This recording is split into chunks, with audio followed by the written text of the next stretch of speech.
59th gene key. Siddhi, transparency, gift, intimacy, shadow, dishonesty. The dragon in your genome. Programming partner, 55th gene key. Codon ring, the ring of union. Physiology, sacral plexus, sexual organs. Amino acid, valine. The 59th shadow, dishonesty. Doing the genetic laundry. In looking at the 59th shadow, we see the essence of all the problems underpinning the social structures within our world. There is no more topical issue within the entire human genome. The 59th gene key, the 55th gene key, and to an extent the 49th gene key are the places within our DNA where a complete transmutation is currently underway. The timing of this shift and its longer-term implications are discussed more fully in the 55th gene key. One of the biggest insights into the archetypes within our DNA comes from a close understanding of the pairing of shadows, gifts, and siddhis. We see that humans appear to be programmed in binaries, and that every shadow has a partner. Because the 55th gene key is currently triggering a genetic shift in our species, the 59th gene key, its programming partner, is doing the same. Whereas the 55th gene key is triggering individual awakening across our planet, it is the 59th gene key that is truly responsible for triggering planetary mutation at a genetic level. At its base level, the 59th gene key is about sex and reproduction. It represents the drive in human beings to multiply. As such, it is an impersonal force that selects our potential mates for us. The reasons for being drawn to a particular person are complex, but essentially we can be sure that our genes have their survival in mind. Most relationships are therefore not easy by design. There are also other reasons why human beings are drawn to each other that are rooted in a more spiritual domain, karmic reasons, for example. However, from a universal point of view, whatever forces draw us together at a cosmic level must operate through our genetics and our biology, so all these different perspectives ultimately come together. Behind the 59th shadow hides a deep distrust of others and a core fear of relationships. This is the shadow that makes the world a lonely place, because despite the number of people there are around us, most of the time we rarely communicate with each other in real depth. As we explore the 59th gift and siddhi, we will see what that really means. What is unusual about the 59th shadow is that the fear does not lie in the individual. It is in the aura between us. When you are alone, the fear is not there, but as soon as another person comes into the same room as you, the fear of the 59th shadow is there as a subtle undercurrent. It is even more amazing to consider why this fear exists at all, because it is the foundation of sexual attraction. This may come as a shock to many people, but the truth is that the moment you stop being afraid of someone, you transcend your sexual attraction to them. The fear provides the necessary friction that makes attraction possible. This is why the 59th shadow is the shadow of dishonesty. As long as we keep something of ourselves hidden from the other, there is always something left for them to fear. It doesn't necessarily mean conscious dishonesty. We are genetically dishonest. The extraordinary revelation that comes from the contemplation of this 59th shadow is that our genes actually want us to be dishonest. This means that life itself has been holding humanity back from realizing its higher nature. One needs some time to digest this last sentence. Let me read it again. This means that life itself has been holding humanity back from realizing its higher nature. One needs some time to digest this last sentence. Life needs human beings to be afraid of each other in order that it can fulfill its genetic potential in this current stage of our evolution. Life needs human beings to be afraid of each other in order that it can fulfill its genetic potential in this current stage of our evolution.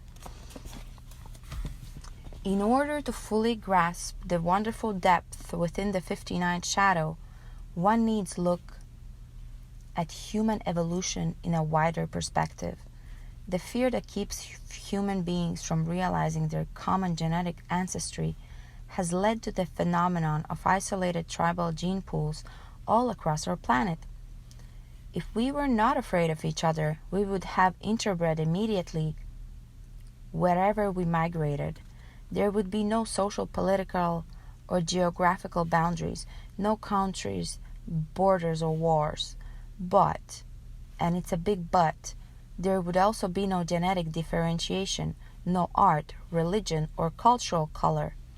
In short, we would have become a single amorphous mass, and probably we would have not have survived.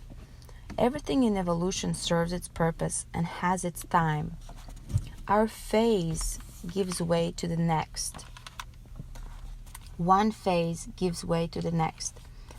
The world we see around us today is a direct product of our genetic fear of each other, with all its beauty and all its horror.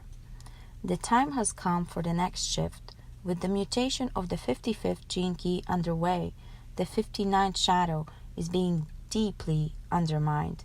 In many ways, our fear of each other may seem to be on the increase as it is brought to the surface for all to see.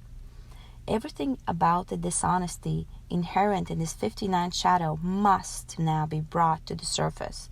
The 59th gene key cuts deeper than race, belief, or creed.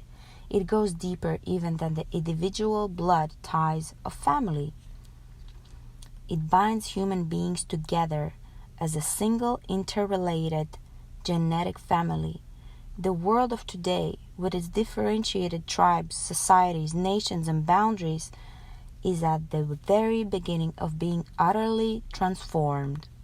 This transformation will not come about through social or economic revolution. It will not come about through the love of great charismatic leaders. All of these things may and probably will be keys in the transformation of the world, but the foundation lies here in the 59th shadow. Fear will gradually be bred out of human beings. Without our fear of each other, the world will change dramatically. The greatest change of all will be our human sexuality.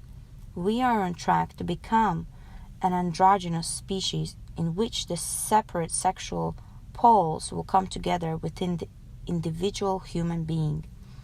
As the 55th shadow demonstrates, we are trapped by our sexuality and by our animal nature. We are trapped by our inability to emotionally handle the collective chemistry engendered by our fear. This fear rules our systems of government and education as well as our relationships and individual lives. The 59th shadow is rooted in our inability to come clean with each other. It is the source of all hidden agendas. At the moment that we need to understand is that our world is undergoing a genetic transmutation and we are guinea pigs in the global genetic laboratory. All genetic material is currently being sifted and sorted. Any behavioral traits that are rooted in the old ancestral fear will be discarded. They will simply disappear from the human genome. This means that there are now personality types leaving the world, never to return. The old ways are having their last fling in the world, And we can see this in the battle between the collective way of the future and the old tribal ways of the past. This does not mean that all elements of the past will be lost. It simply means that all elements of behavior rooted in fear or hidden agendas will be fused into a higher functioning of our DNA. One has to be able to read between the world headlines. This is not a time of the good guys fighting the bad guys, as the politicians would have us believe. This is not about gene pools anymore. It is about behavioral integrity. The genetic cleansing that we are currently experiencing on a global level will very likely go on for a number of centuries. It has to work its way out of our DNA through our bloodlines. However, as the human population decreases due to our mutating sexuality and the lessening of global fear, the world will naturally become a quieter and more peaceful place. The so-called Judgment Day is really taking place within our genes. No individuals are punished or rewarded. There is simply an increase in genetic material with a holistic perspective coming into the world, and there is a gradual eradication of genetic material that is self-destructive and isolationist. On reading all of this, you may well ask the question, well, what do I do with this information? Is there any point in my trying to apply any of this if it is already occurring as an evolutionary quantum leap? This leads us to an interesting paradox. Is our collective behavior influencing our genetic paradigm shift, or is the genetic change influencing our behavior? The evolutionary or spiritual activist would opt for the former, whilst the scientist might opt for the latter. As always, both sides of the paradox are true. Each gives rise to its opposite. There is a spiritual force evolving down into form that is causing our genes to mutate, and there is a genetic force evolving upwards, causing our behavior to become more spiritual. The answer to the question of what to do lies in the contemplation of the 59 shadow.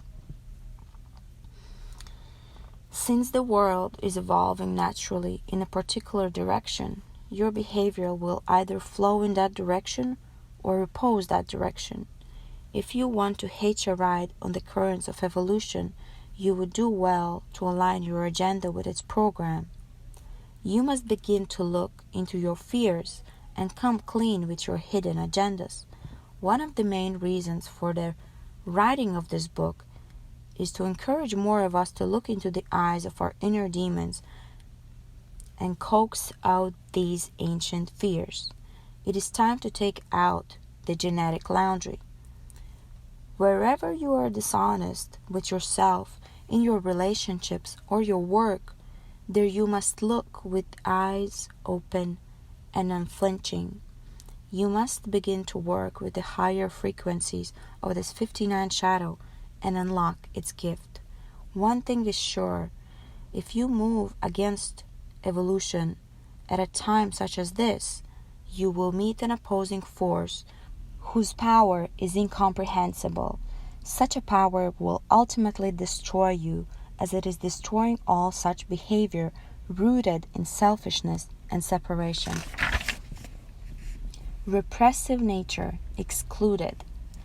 The repressed nature of the 59 shadow is about feeling excluded.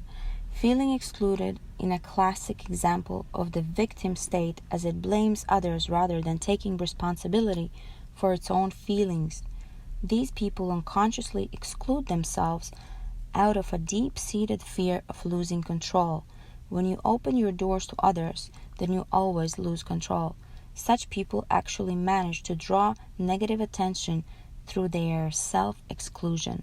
Furthermore, when you are excluded, you can maintain your defense mechanisms intact, even though you feel bad. The feelings of being excluded can actually become an addictive state. It gives you the illusion that you are still in control of your own emotional environment. However, the moment you do choose to include yourself, the entire illusion is instantly shattered. Reactive nature, intrusive. The other side of the 59th shadow is based on anger. The fear of being excluded is not repressed here, but it's expressed reactively as anger, which then becomes intrusive. These people try to push themselves in the door, physically and emotionally, invading another person's aura. When they meet rejection, they become outraged and exclude themselves. It is the same strategy as their repressive nature, in that it tries to maintain control of the emotional environment through blaming others. The difference here is that the intrusive nature experiences rejection actively, whereas the repressed nature experiences it passively. Intrusive people can be addicted to unhealthy emotional relationships, so as long as they find a willing victim to play their game, such people will try to dominate their relationships in order to avoid rejection, which means that they can never stay with anyone who is honest enough to challenge them.